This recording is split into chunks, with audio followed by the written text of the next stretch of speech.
स्वागत है हमारे यूट्यूब चैनल कंपटीशन अड्डा 12 पर।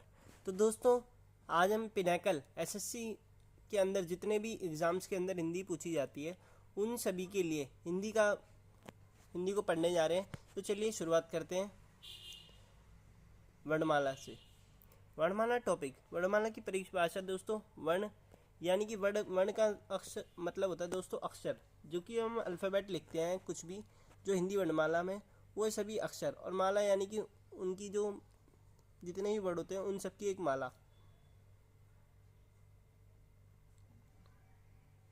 जैसे कि आप देख सकते हैं परिभाषा के अंदर अक्षर होते हैं, और इसके एग्जाम्पल के लिए आ, का, चा, छा, टा, ता।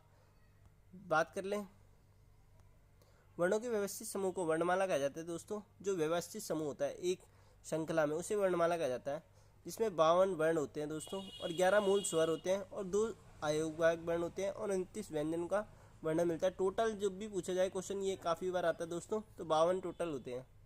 नेक्स्ट की बात कर लें, हिंदी व्याकरण में पहले स्वर का वर्ण आते हैं, और फिर उसके बाद व्यंजन वर्ण आते हैं दोस्तों। 2 मेन पार्ट होते हैं दोस्तों, एक स्वर और एक व्यंजन। स्वर को इंग्लिश में वोवेल कहते हैं दोस्तों, और हिंदी इंग्लिश में व्यंजन को कॉन्सोनेंट कहते हैं दोस्तों।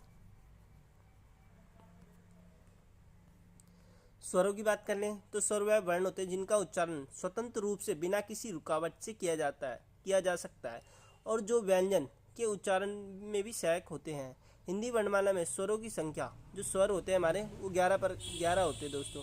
जैसे कि आ, बड़ा आ, छोटी ई, बड़ी ई, ऊ, बड़ा ऊ, रा से ऋषि, छोटी ए, बड़ी ए, ओ और बड़ा ओ। पहले स्वर की 13 संख्या थी, अब हाल ही में आए हुए वर्ण के अना और अनहा भी स्वर में ही गिना जाता है दोस्तों। स्वरों का वर्गीकरण की बात कर लेते हैं दोस्तों। स्वरों का वर्गीकरण दोस्तों तीन भेद के आधार पर कराया गया है दोस्तों। हास्य स्वर, दीर्घ स्वर और प्लुप्त स्वर। हास्य स्वर एक मात्रिक होते हैं दोस्तों। जिन स्वरों के उच्चारण में कम से कम समय लगता है उन्हें हास्य स्वर कहा जाता है दोस्तों। इनमें मात्राओं की संख्या 1 होती है। हास्य स्वर हिंदी में 4 हैं, आ, ई, उ, ऋषि। इसे हास्य स्वर की श्रेणी में आते हैं दोस्तों। आपसे पूछ लिया जाएगा कि रा से ऋषि किस श्रेणी के अंदर आता है, तो आप बताएंगे दोस्तों हास्य स्वर के श्रेणी के अंदर आता है, और ये एकमात्र श्रेणी है। अब दीर्घ स्वर की बात कर लें, जिसमें द्विमात्रिक स्वर आते हैं दोस्तों। जिन स्वरों के उच्चारण में हास्य स्वर के दुगना समय लगता है उन्हें दीर्घ स्वर कहा जाता है दोस्तों। इनमें मात्राओं की संख्या 2 होती है, दीर्घ स्वर में 7 होती है। आ, ई, उ, जैसे वो 4 थे, ऐसी ये 7 है दोस्तों। ये इसमें डबल मात्रा होती है, बड़ा आ, बड़ी ई, बड़ा ऊ, छोटा ए, बड़ा ए, ओ, छोटा ओ और बड़ा ओ। दीर्घ स्वर के बड़ा ओ, बड़ा स्वर या द्विमात्रिक स्वर भी कहा जाता है दोस्तों। प्लुप्त स्वर या त्रिमासिक स्वर की बात कर ले दोस्तों, तो जिन स्वरों के उच्चारण में दीर्घ स्वर से भी अधिक समय लगता है उन्हें प्लुप्त स्वर कहा जाता है दोस्तों। आमतौर पर हम इन्हें का प्रयोग दूर से बुलाने और वो पुकारने अथवा चिंतन मनन करने के लिए किया जाता है, जैसे आ, ओम, रा आदि। आप देख सकते हैं ये काफ़ी लॉन्ग खींचता है दोस्तों, एक लॉन्ग रिपीटेशन होती है इसकी।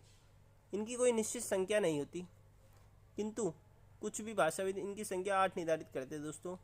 जैसे कि जिनमें ओम चिन्ह आते हैं, यह संस्कृत शब्द है तथा जिसमें चिन्हों का प्रयोग किया जाता है वह शब्द हिंदी शब्द है। नेक्स्ट की बात कर लें, रचना और संरचना, व्युत्पत्ति और बनावट के आधार पर इन कुल संख्या 11 है। हिंदी वर्णमाला में व्युत्पत्ति और बनावट के आधार पर स्वरों के 2 भागों में विभाजित किया गया है, मूल स्वर और हिंदी स्वर। मूल स्वर और संधि स्वर, और संधि स्वर को पुनः 2 भागों में विभाजित किया जाता है दोस्तों। ये काफ़ी देख सकते हैं आप, काफ़ी लंबा चौड़ा एक्सप्लेनेशन दे रखी है दोस्तों। एक तो होते हैं मूल स्वर। ऐसे स्वर होते हैं जिनकी उत्पत्ति कोई जानकारी नहीं होती दोस्तों। मूल स्वर शांत स्वर और स्थिर स्वर कहा जाते हैं दोस्तों, जिसमें आ, ई, उ, ऋषि आते हैं दोस्तों, जो भी पहले हास्य स्वर कहे जा रहे थे दोस्तों। ये एक मात्रिक, उसे ही हम मूल स्वर कहते हैं दोस्तों। नेक्स्ट की बात कर लें, दीर्घ संधि स्वर जो कुल 7 संख्या थी, 2 भागों में विभाजित थे। दीर्घ सजातीय और समान स्वर विजातीय असमान स्वर कहा जाता है दोस्तों। दीर्घ सजातीय या असमान स्वर दो शब्दों में सजातीय समान स्वर एक दूसरे से जुड़ते हैं तब जो एक नया स्वर बनाता है उसे दीर्घ सजातीय स्वर और समान स्वर कहा जाते हैं। इनकी कुल संख्या आ। महत्वपूर्ण बिंदुओं की बात कर लें दोस्तों। दीर्घ संधि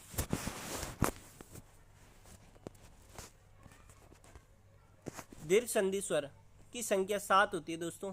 अगर दीर्घ संधि आपसे पूछ ले तो उसकी संख्या दोस्तों 7 होती है। इनमें कुल संख्या 3 और विजातीय स्वरों की संख्या 4 होती है।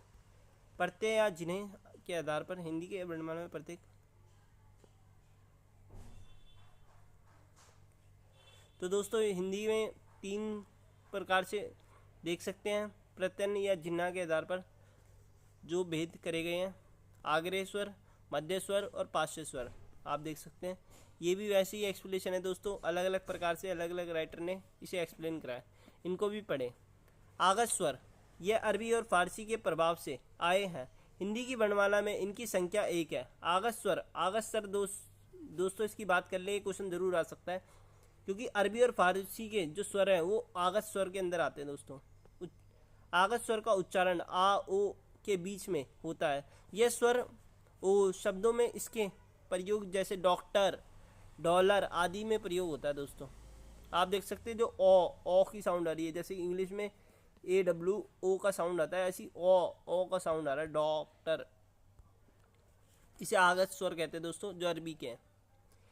हिंदी में शुद्ध स्वरों की संख्या 10 होती है दोस्तों। देवनागरी लिपि व संस्कृत में स्वरों की संख्या 13 होती है दोस्तों। ये एग्जैक्ट आंसर है। ये क्वेश्चन काफ़ी बार रिपीट हुआ है। ये रा से ऋषि और ला को शामिल करते हुए होती है दोस्तों। ये काफ़ी बार रिपीट हुआ है कि देवनागरी लिपि में संस्कृत के स्वरों की संख्या 13 होती है। हिंदी में स्वरों की संख्या 11 होती है। हिंदी में पूछे तो देवनागरी लिपि और संस्कृत में स्वरों की संख्या 13 होती है और हिंदी में पूछे तो 11। ऋषि वर्तमान में उच्चारण रा प्लस ई है दोस्तों। अगर ऋषि की बात करें, रा से ऋषि वाली की, तो री के रूप में होती है दोस्तों। इसका उच्चारण करते समय जीवा और मुद्रा को स्पर्श करती है। यह हिंदी शुद्ध स्वरों से नहीं, इसलिए हिंदी के शुद्ध स्वरों की संख्या 10 है। आप देख सकते हैं इस चित्र के माध्यम से कि स्वर कहाँ कहाँ से आते हैं। तो दोस्तों आप देख सकते हैं ये कंठ है। ये जो कंठ है, कंठ जो कंठ से निकलती है आवाज़, जैसे कि का कंठ से आ रही है दोस्तों, पहला वर्ग जो होता है। दूसरा होती है दोस्तों मुद्रा। तीसरा होती है दोस्तों तलु। जो मुद्रा वाला पार्ट होता है जहाँ पे हमारा वो ये लटक रहा होता है, स्कैला बोलते हैं इसे। और ये तलु जो दूसरा पार्ट होता है, ये तलवे के मतलब जो जीभ के ऊपर का पार्ट होता है उसे बोलते हैं ये वाला तलु। यहाँ वाला तो मुद्रा जो लटक रहा होता है मुद्रा, ये तलु। और ये दंत जो दांतों से आवाज़ निकाली जाती है उसे दंत बोलते हैं दोस्तों। और जो ओष्ठ से होठों से आवाज़ निकाली जाती है उसे ओष्ठ। इस प्रकार से 5 तरीके के आवाज़ निकाली जा सकती है दोस्तों। कंठ प्लस मुद्रा, कंठ के बाद थोड़ी सी आगे चलेंगे मुद्रा, मुद्रा के बाद तलु, तलु के बाद दंत, दंत के बाद ओष्ठ। नेक्स्ट की बात करें, मुख खुलने के आधार पर, जिसके आधार पर स्वरों को 4 भेद होते हैं। संवर्त स्वर, आर्द्र स्वर, संवर्त स्वर, विवर्त स्वर, आद्यविवर्त स्वर। नेक्स्ट की बात कर ले दोस्तों, संवर्त स्वर जिन्हें स्वरों के उच्चारण में मुख सबसे कम खुलता है और अर्थ लगभग बंद रहता है, वह संवर्त स्वर होते हैं। आ ई बड़ा आ, ई बड़ी ई, छोटा ऊ, बड़ा ऊ, ऋषि स्वरों का उच्चारण होता है दोस्तों संवर्त में। अर्ध संवर्त कहलाते हैं दोस्तों छोटा ए और छोटा ओ को अर्ध संवर्त कहा जाता है दोस्तों। ज़्यादा इस पे वैसे एक्सप्लेनेशन पूछता नहीं है दोस्तों, फिर भी आप देख लीजिए।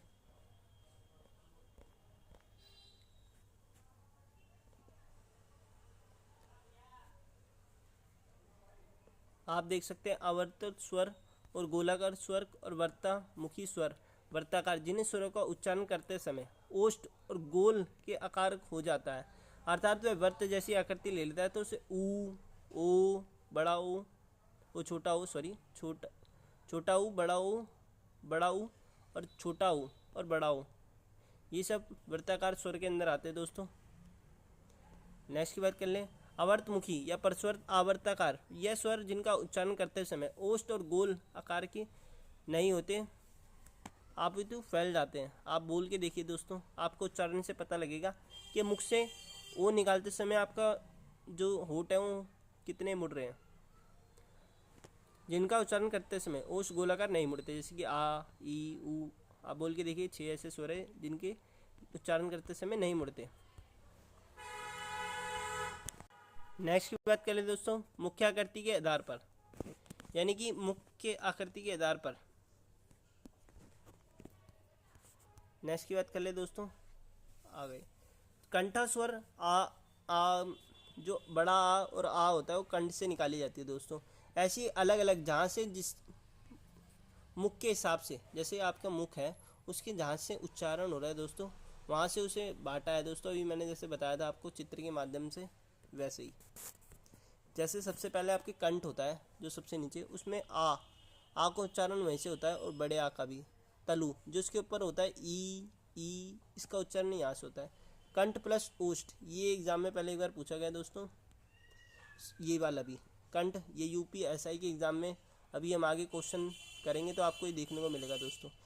छोटा ए और बड़ा ए कहाँ से होते हैं उच्चारण इनका, तो कंठ प्लस तलु से होता है, इसलिए ये पढ़ना इंपॉर्टेंट है दोस्तों। कंठ ओष्ठे, स्वर ओ, छोटा ओ और बड़ा ओ कंठ प्लस ओष्ठ से होता है दोस्तों। दो चीज़ों के मिश्रण से आवाज़ ध्वनि प्रकट होती है दोस्तों। ओष्ठे, ओष्ठे का मतलब होता है दोस्तों ऊ और बड़ा ऊ। मुंद्रे की बात कर ले तो दोस्तों ऋषि। अब बात कर लेते हैं दोस्तों सबसे इम्पोर्टेंट, आयोग बहा ध्वनि। आयोग बहा ध्वनि, यह ध्वनियाँ जिनका किसी वर्ण के योग नहीं होता उन्हें आयोग बहा ध्वनि कहते हैं दोस्तों। इस निम्नलिखित में से दो है, आ प्लस ना, जैसे कंपन पुना। बात कर ले दोस्तों आयोग बहा की अना, ये अनुस्वर के अंदर काउंट होते हैं दोस्तों, और ये विसर्ग के अंदर काउंट होता है दोस्तों। उच्चारण के स्थान अना जो बोला जाता है दोस्तों, अन्न, कन, जैसे कन के अंदर आपको अन्न की ना की साउंड हो रही है उसे बोला जाता है दोस्तों, जो बिंदी लगाई जाती है। जैसे पुनः हा की साउंड आ रही है दोस्तों, इसे हा की साउंड लगाते हैं, जैसे 2 बिंदु लगाए जाते हैं। ये संस्कृत में भी यूज़ होता है काफ़ी बार। इसे विसर्ग कहा जाता है दोस्तों। कभी आपसे पूछ लिया जाए कि इसे क्या कहा जाता है, तो इसे विसर्ग कहा जाता है दोस्तों। और जो ना की साउंड होती है अनुस्वर कहा जाता है। ये एग्जाम में पूछे गए हैं। इसका उच्चारण, विसर्ग का उच्चारण कंठ प्लस से होता है दोस्तों। कंठ प्लस का आते हैं संस्कृत भाषा में। इसे सागोश, अब ये सागोश क्या है दोस्तों, जिसके प्रोनाउंस करने पर, जिसकी उच्चारण करने पर दोस्तों ये आवाज़ ना आए, कंपन की आवाज़ ना आए, उसे सागोश कहते हैं। सागोश वो होते हैं दोस्तों जिसमें कंपन की आवाज़ आए, जिनमें कंपन की आवाज़ आए, जिनको कंपन करेंगे, जैसे कि कंपन, ऐसे कम देख रहे आप, देख सकते कैसे आवाज़ आ रही है, कंपन। ऐसी विसर्ग में भी आती है हा। अल्पप्राण होते हैं जिन्हें कम जोर दिया जाता है दोस्तों उच्चारण में, जैसे कि माँ।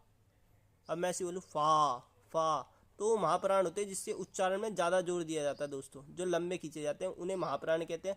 अल्पप्राण होते हैं जो छोटे समय में ख़त्म हो जा सकते हैं, और महाप्राण होते हैं जो लंबे चलते हैं। आप ऐसे याद कर सकते हैं।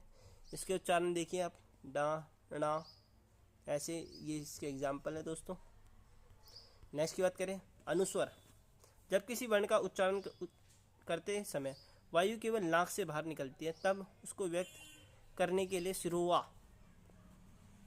सिरोवा, ये भी देखिए, ये काफ़ी बहुत बढ़िया एग्जाम क्वेश्चन है दोस्तों। KVS के, केंद्रीय विद्यालय संगठन के, और NVS के जो इंटरव्यू के अंदर ये पूछा गया था। आप ये वर्ड लिखते हैं का, तो ये लाइन जो लगाते हैं इसको क्या कहा जाता है दोस्तों, तो इसका करेक्ट आंसर है दोस्तों, इसको सिरोवा रेखा कहा जाता है दोस्तों, सिरो रेखा कहा जाता है दोस्तों, इसको सिरोरेखा कहा जाता है दोस्तों। जैसे कि चिन्ह लगाते समय इस एक चिन्ह को ही अनुस्वर कहते हैं। बंदर, कंदा, संग, लंगर आदि। अब बात कर ले दोस्तों अनुनासिक की, तो अनुनासिक क्या होते हैं, अनुस्वर होते हैं ना की बिंदु, आप देख सकते हैं अनुस्वर सिर्फ ना की बिंदु, अनुनासिक होते हैं चौरा चंद्र बिंदु। जब आप किसी वर्ण के उच्चारण करते समय वायु नाक के और मुख दोनों के अंगों से बाहर निकालते हैं तो उस वर्ण के ऊपर चंद्र बिंदु लगाया जाता है। इन्हें ही अनुनासिक कहते हैं। पंखुड़ियाँ, तांगा, धसना, अंश आदि। जब शिरोरेखा के ऊपर कोई मात्रा ना हो, चंद्र बिंदु का प्रयोग किया जाता है, तो अन्यथा बिंदु का प्रयोग होता है, जैसे यहीं, कहीं, कहाँ, कहीं। हिंदी के अनुनासिक वर्णों की कुल संख्या 5 है। अणा, णा, णा, मा, ना। आप देख सकते हैं अनुनासिक जो वर्ण है उनकी संख्या 5 बताई गई है दोस्तों। ये क्वेश्चन भी आपसे एग्जाम में पूछ लिया जाएगा, अभी देखेंगे PYQ में। विसर्ग क्या होते हैं? अभी मैंने बताया था कि विसर्ग होते हैं जिनमें हा की आवृत्ति होती है। ये संस्कृत का शब्द है, जैसे कि प्रातः, अतः, स्वतः। कुछ महत्वपूर्ण। ऋषि का प्रयोग केवल तत्सम शब्द में होता है। तत्सम होते हैं दोस्तों, मैं आपको बता दूं, तत्, जैसे कि आप दिखाई दे रहा है, तो तत् संस्कृत के वर्ड होते हैं दोस्तों। संस्कृत में लास्ट में ता आता है ना, तो जिसमें डबल ता रिपीट हो जाए तो संस्कृत के वर्ड होते हैं दोस्तों। यही हम तद्भव की बात कर लें तो वर्ड होते हैं तद्भव, जो नए शब्द निकल के आते हैं। हिंदी वर्णमाला में सजातीय स्वर के वर्ण क्रम आ, बड़ा आ, ई, छोटी ई, बड़ी ई, छोटा ऊ, बड़ा ऊ तथा विजातीय स्वर वर्ण के क्रम में रास ऋषि, छोटा ए, बड़ा ए, छोटा ऊ, बड़ा ऊ स्वर स्वयं उच्चारित होते हैं, अर्थात इनके उच्चारण में किसी ध्वनि की सफलता नहीं लेनी पड़ती। तो वही है दोस्तों जो ही मैंने आपको सागोश आगोश मैंने भी अच्छे से आपको बताया था दोस्तों। सागोश वो होते हैं जिनमें कंपन उत्पन्न होती है और आगोश वो होते हैं जिनमें कंपन उत्पन्न नहीं होती। ये क्वेश्चन भी पहले पूछा गया है दोस्तों, काफ़ी बार एग्जाम में रिपीट हुआ है कि सागोश किसे कहते हैं।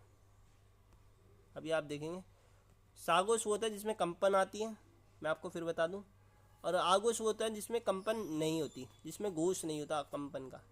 और महाप्राण भी आपको बताया था कि महाप्राण होते हैं जिसमें आपको जोर देना पड़ता है, और अल्पप्राण होते हैं जिसमें जोर नहीं देना पड़ता। जैसे कि हीरा भी अभी आएगा आगे। हीरा स्वर के उच्चारण में कम आवश्यकता होती है, सभी स्वर अल्पप्राण होते हैं।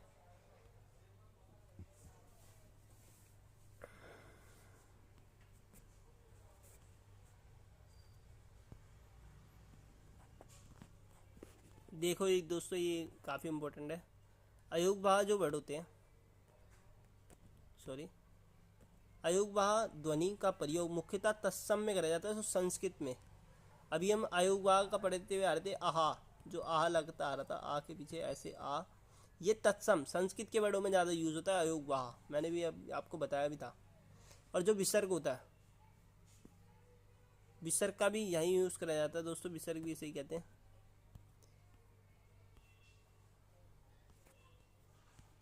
नेक्स्ट की बात कर लें दोस्तों, स्वर ध्वनि के संबंधित विविध परीक्षाओं में पूछे गए प्रश्न। हिंदी में ध्वनि कितने प्रकार की होती है? तो हिंदी में ध्वनि 2 प्रकार की होती है, स्वर और व्यंजन में व्यक्त करी जाती है। टोटल ये 52 है।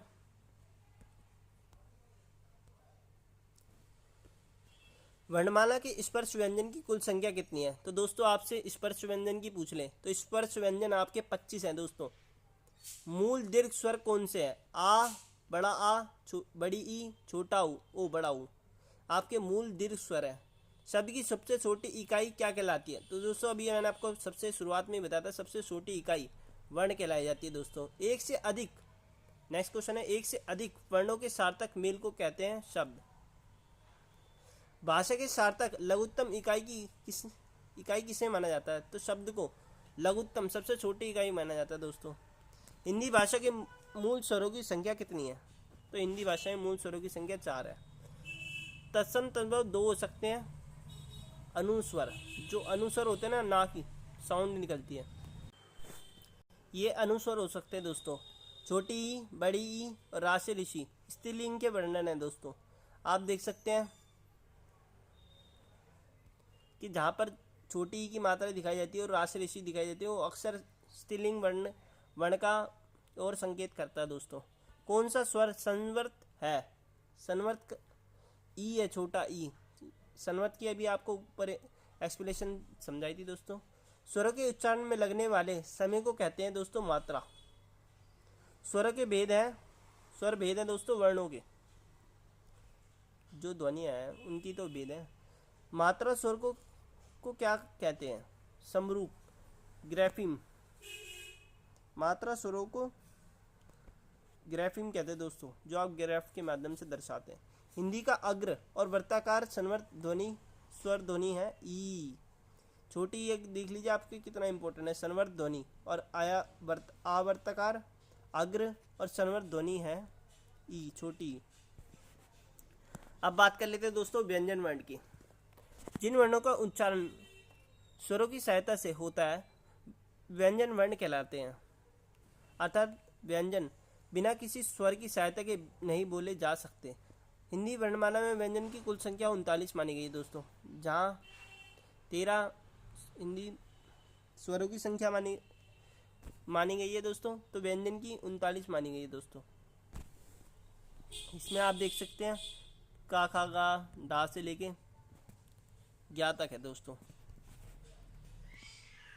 नेक्स्ट की बात कर ले, मूल व्यंजनों की संख्या दोस्तों 33 मानी गई है। जो ओरिजिनल कॉन्सोनेंट है वो 33 माने गए हैं। इसमें मैंने भी अभी पहले बताया था कि जो हम अभी पढ़ के आ रहे थे, यहीं से ध्वनि का, यहीं से स्वर बोले जाते हैं दोस्तों, और यहीं से आपके जो व्यंजन है उनका भी उच्चारण करा जाता है दोस्तों। अभी देखेंगे, पहले देख लेते हैं। तो इसे विभागों में विभक्त करा है, पाँच ही।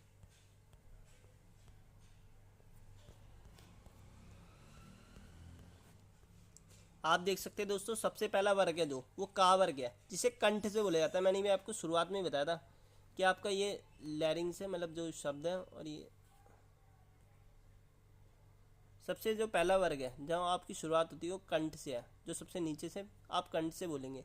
तो उसमें कंठ में का वर्ग आता है, जिसमें का, खा, गा, डा पांच व्यंजन आते हैं। दूसरा है हमारा चा वर्ग, जिसे तल्लू से आता है दोस्तों, जो मुंह के पीछे का हिस्सा होता है उसे। इसमें चा, छा, झा, झा, अणा 5 इसमें भी आते हैं दोस्तों। टा वर्ग मुंद्रे आते हैं दोस्तों, मुंद्रे जो दांत के ऊपर का हिस्सा होता है, जीभ के ऊपर का हिस्सा होता है, उसे मुद्रा कहा जाता है दोस्तों।